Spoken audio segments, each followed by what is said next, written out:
I think I just see so many young girls on the internet now, like fully editing. I went through that stage too, and I feel like I'm in a better place. And pan to Khloé, who's like, hi YouTube. This episode, we finally get to see what we've been teased. They're gonna talk about the beauty standards the family's been setting. All of us just need to have a bigger conversation about the beauty standards that we're setting. I don't want my daughter to do the things I did. I wish I'd never touched anything. And we finally find out here in episode 9. What do you think, Colt?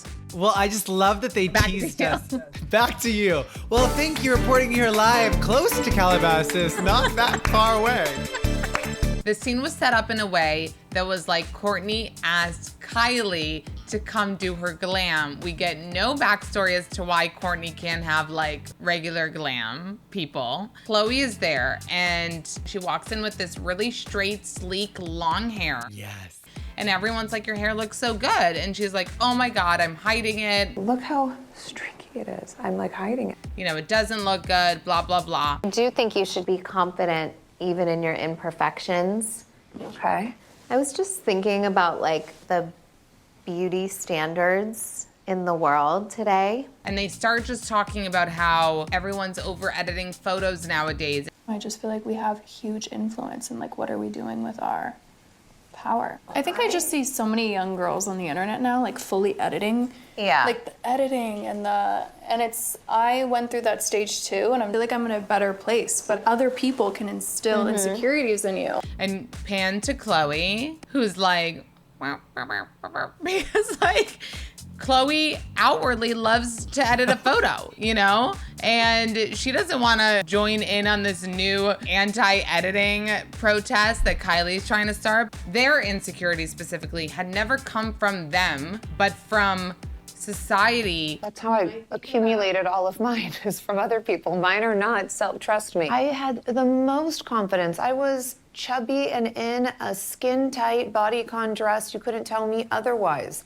Society gave me insecurities. One of the biggest misconceptions about me is that I was like this insecure child, and I got so much surgery to change my whole face, which is false. I've only gotten fillers. I feel like when she said fillers, they probably are in more places than just the lips. Oh, for sure. I mean, that's the one thing. They can get away with saying filler for anything and everything because technically, what is a fat transfer? It's just you getting filled up with your fat. So really, at this point, was this conversation even necessary? Because the internet has already made up their mind at what the Kardashians have had done and what they haven't had done. And here the Kardashians are, I think now, giving us just a little insight on their childhood, how it is kind of the family's fault and Kris Jenner's fault as to why they actually wanted to get things changed on their appearance. Who knows if I never heard Mom talk about my nose, if I would ever think I needed a nose job. Right.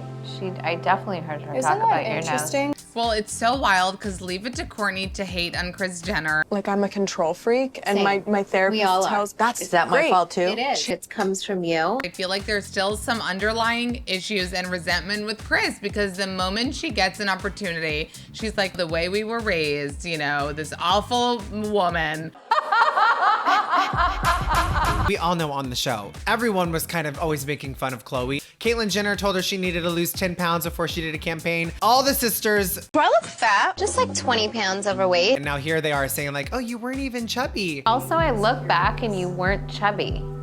Well, I was. I mean, You it's weren't. fine. You actually weren't. Okay. And Khloé's like, bitch, here's the proof. I get shown these pictures and tagged every single day. People troll her for missing her old face. She can't catch a break. Like you said, Colt, what's the bottom line here? I think it was mostly about, first of all, realizing that their insecurities came from the people, not from themselves. Colt, we find out in this episode what we found out before, but Kim is a hoarder, okay?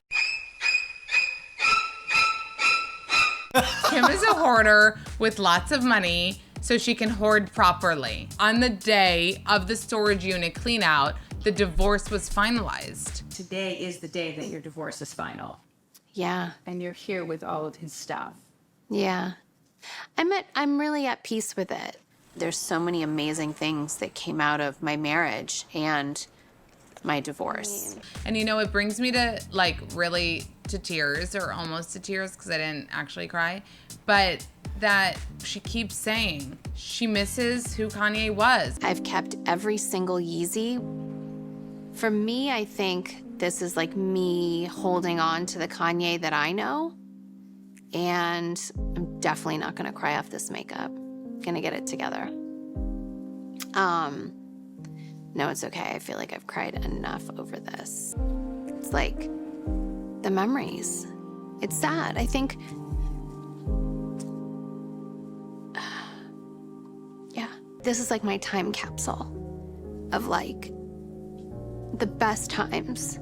The reality is life is really different. And when you know it can never get back there, that's what sucks. And that's what's hard.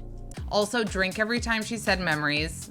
You'll be so drunk. I'm just like a memory hoarder. The memories. Photographic memory. The best memories. Amazing memories. Time to make new memories. I just have like the best memories. Like, get up. Kardashian drinking game. This is such a tough task, like for a hoarder, but also for a woman, you know, going through a divorce, kind of physically Hello. getting rid of the person. This shipment. Oh, he muted it. Oh, wait.